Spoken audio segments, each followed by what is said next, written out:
Okay, so ayun na nga, madams and sirs. July 21 of 2025 nangyari, and February 22 ngayon, 2026. So, ilang buwan yung lumipas? August, September, October, November, December, January, February. 7 months. Kasi kung July 21, February 22 ngayon, 7 months na ang lumipas. Hindi na namin inaasahan na may mababawi pa kami, diba? Dahil kung meron man, siguro dating-dati pa. Feeling ko naman walang nahuli doon.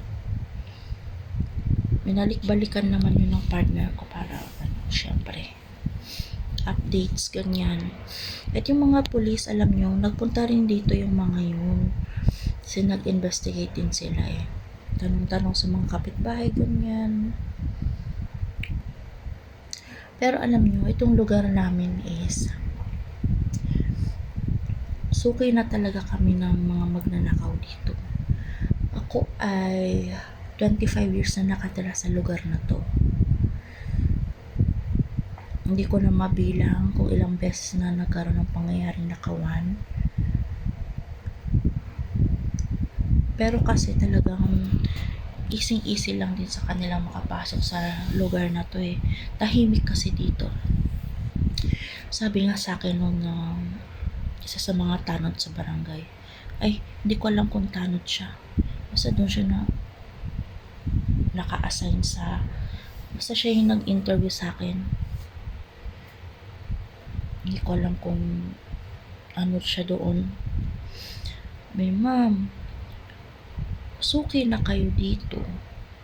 Totoo naman, suki na kami doon. Sabi sa akin, kung ako sa inyo ma'am, kumuha na kayo ng guard para may magbantay sa compound ninyo. Sabi ko naman, imposible yon. Gustuhin ko man pero mahirap kausap ang mga kapitbahay dahil pag usaping ambagan, usaping pera, mahihirapan ka. Mahihirapan ka talaga. So, saan tayo kukuha ng pambayad sa card? Magkano din yan? Mahinang 1,000 dyan sa bawat araw. O, diba?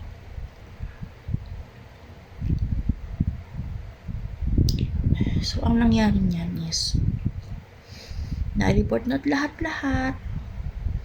Kompleto tayo sa documents. Alam mo ang ginawa nitong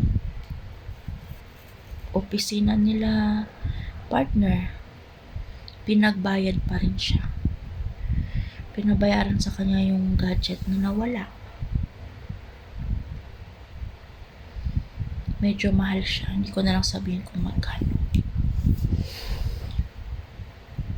Sa pagkakaintindi ko, dapat wala nang bayad yun. Dahil una sa lahat, hindi naman yun papasok sa negligence. Nanakawan tayo eh. Maintindihan ko kung nawala yung gamit dahil naiwan sa kung saan. Diba? Kasi nasa pag-iingat mo na yun.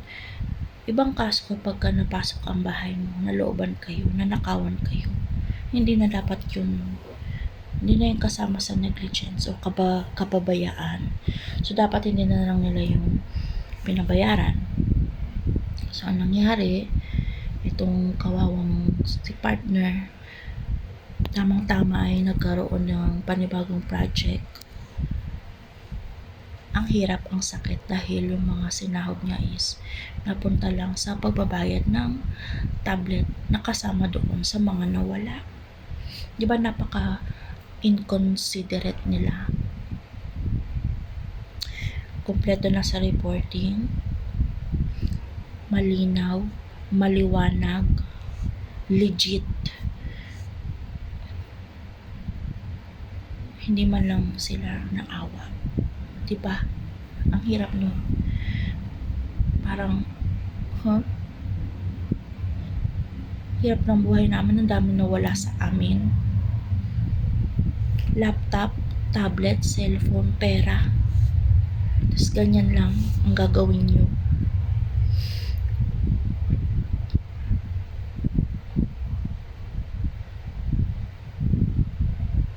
So yun, hindi tayo nakaahon-ahon, 'di ba? Tuloy-tuloy yung nagkautang tayo, syempre, dahil hindi na kasya magkano lang ang sahod ko. Sahod ko pagpalagay na natin, malinis na yung 20k take home pay mo. Kasi syempre, kinakaltasan ng SSS, ng tax, PhilHealth, Pag-ibig. Kaltas yan eh. Yung 20k, hindi talaga yan sasapat. Maswerte na lamang kami at hindi kami nangungupahan. Pero hindi talaga siya sasapat, promise. Doon na nagsimula yung lagi naming pag-aaway, kami mag-partner. Bihira na lang kami mag-usap.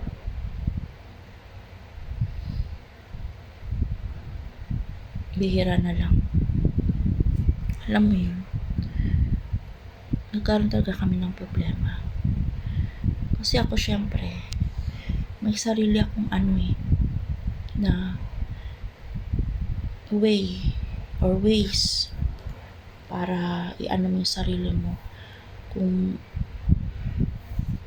paano mo i-handle yung problema. Wala kang magawain na naiisip mo ang problema, pumapasok sa isip mo, naiisip mo kahit hindi mo isipin.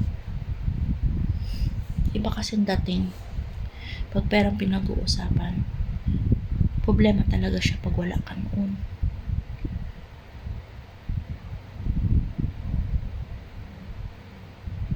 Dito naman na pumasok ang panibagong problema, Madam Sensors. Grabe.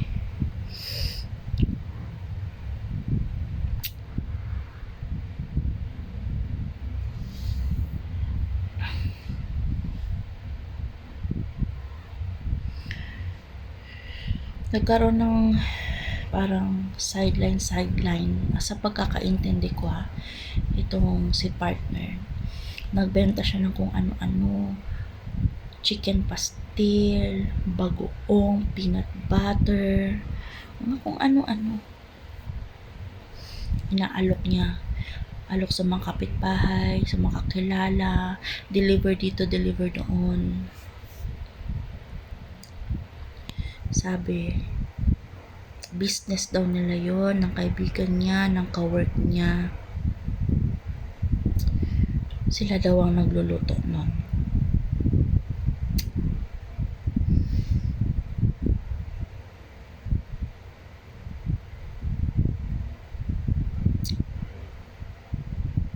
Sige, kaibigan. So next natin pag-uusapan, sino ba tong kaibigan na to? Itong kasosyo niya, itong kasama niya sa pagnenegosyo, sino ba to?